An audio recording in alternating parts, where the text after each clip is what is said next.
Hello kapatid, kamusta? Tonight, here in Bahrain is 8:45 p.m.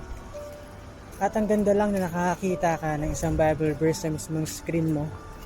At ang sabi dito, "It is no longer I who live, but Christ who lives in me." It is from Galatians chapter 2, verse 20. Alam mo yun?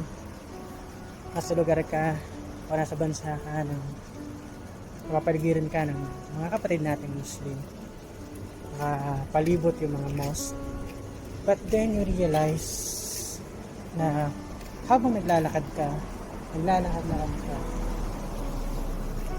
meron kang pinangahawakan at meron kang kasama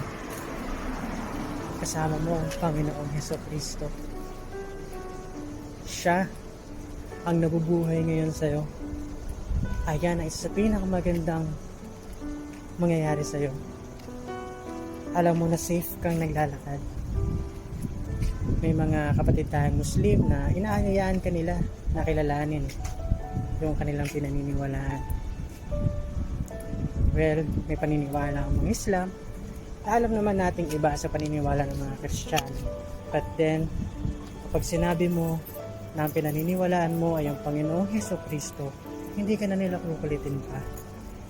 Kasi nga alam mo na ang Panginoong Jesus na ang siyang nabubuhay sa'yo at hindi na ikaw. Alam natin minsan may mga nagagawa tayong kasalanan. Gustuhin man natin o hindi. But that is our nature. We are all sinners. Pero kung sa tinanggap natin ng Panginoon, we are saved by grace through faith in Jesus Christ. Malaya ka nakakalakad.